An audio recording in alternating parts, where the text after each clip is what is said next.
Welcome friends, स्वागत है आपका अपने चैनल इंडियन कानून इन हिंदी में। तो आज की वीडियो में हम बात करेंगे कि अगर पति कोर्ट में पत्नी को अपने साथ रखने से मना कर दे तो क्या प्रभाव इसमें केस पर पड़ेगा।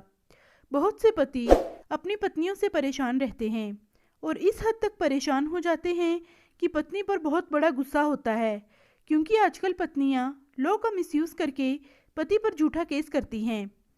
पति का इस सिचुएशन में यही हाल होता है कि मुझे पत्नी को साथ में नहीं रखना है। ऐसे में मामले दो तरह के होते हैं।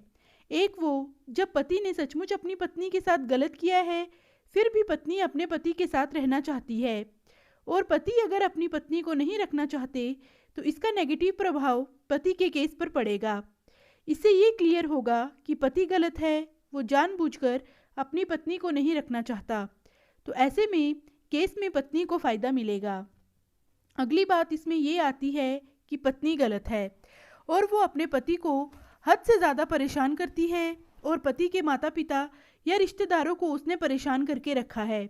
अगर इन सब चीज़ों के एविडेंस पति के पास में हैं और फिर पत्नी कोर्ट में बोलती है कि मुझे अपने पति के साथ रहना है, और अगर पति को अपनी पत्नी के साथ नहीं रहना, तो ऐसी सिचुएशन में पति के केस में कोई भी गलत प्रभाव नहीं पड़ेगा, क्योंकि यहाँ पर पति कोर्ट में पत्नी के सभी एविडेंस को दिखाए, जिससे ये पता चल सके कि पत्नी के द्वारा पति और ससुराल पक्ष को किस तरह से परेशान किया जा रहा है। और अगर पत्नी की कोई गलती नहीं है, फिर भी पति पत्नी को अपने साथ रखने से मना करता है, तो मेंटेनेंस के केस पर प्रभाव पड़ेगा।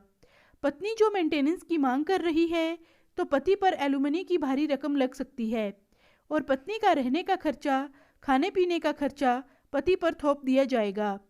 कोर्ट के ऑर्डर होने के बाद भी पति अगर अपनी पत्नी को खर्चा नहीं देता, तो समय समय पर उसे जेल भी जाना पड़ सकता है, या फिर पति की प्रॉपर्टी से पत्नी को मेंटेनेंस या एलुमनी मिल सकता है। कोर्ट पति पर कभी भी जबरदस्ती नहीं करेगी पत्नी को रखने के लिए, लेकिन पति को ये भारी नुकसान हो सकता है। तो आई होप दोस्तों इस वीडियो में दी गई जानकारी आपको पसंद आई होगी। तो ऐसे ही कानून से संबंधित जानकारियाँ पाने के लिए आप मेरे चैनल को लाइक, शेयर और सब्सक्राइब ज़रूर करें। वीडियो में लास्ट तक जुड़े रहने के लिए आप सभी लोगों का धन्यवाद।